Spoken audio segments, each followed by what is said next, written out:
Oduu gammachiisaa jiraattota godina Bunnoo Beddellee aanaa Makkoo fi naannoo isheetti argamtan maraaf waldaan keenya waldaan gargaarsa Waaqayyoo addunyaa yookiin TV'n abidda hafuuraa bitootessa 21 hanga 24 dirree kubbaa miilaa irratti konfiraansii hafuuraa guddaa qopheessuudhaan anaa dhufu isiniin jechaa jirti.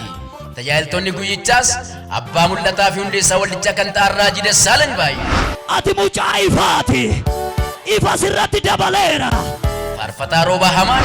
Ijoollee harka rukutaati, ijoollee harka rukutaati, kafarsina iljedhaati. Raajii Abdii Biraanuu. Faarfataa Daani'el Taarikuu.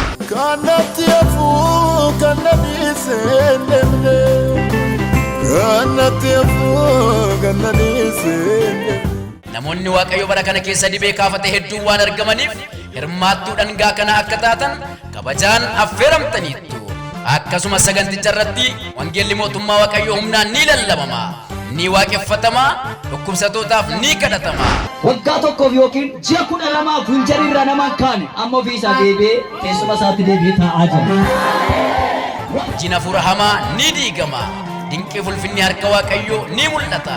Hundumtuu affeeramtaniitu. Nagaan Waaqayyo Abbaa Ilmaa Afuura Qulqulluu hunduma keessaniif baay'atu. Raajii Dassaalany Baayyoo jedhama. Guyyaa gaafa 21 hanga 24 konfiraansii hafuuraa guddaa aanaa Makkoo magaalaa irratti qopheessinee waan jirruuf achirratti akka argamtaniif akka dhuftanii waaqeffattan hirmaattuu eebbichaa akka taatan isin beeksisuuf gara kana dhufeen jira. Kanaaf hundumti keessan naannoo sana irratti aanaa sana keessa kan jirtan hundumtuu fagoo dhiyoorraa dhuftanii akka eebbicha irratti hirmaattan guyyicha irratti waaqeffatama. Hidhaan seexanaa hin hiikama. Hundumtuu bilisa hin ba'a. Abdii qabna. Yoo Waaqayyo guyyicha irratti wal argina. Waaqayyo isin eebbisu. Nagaadhaan wal argina. Eebbifama.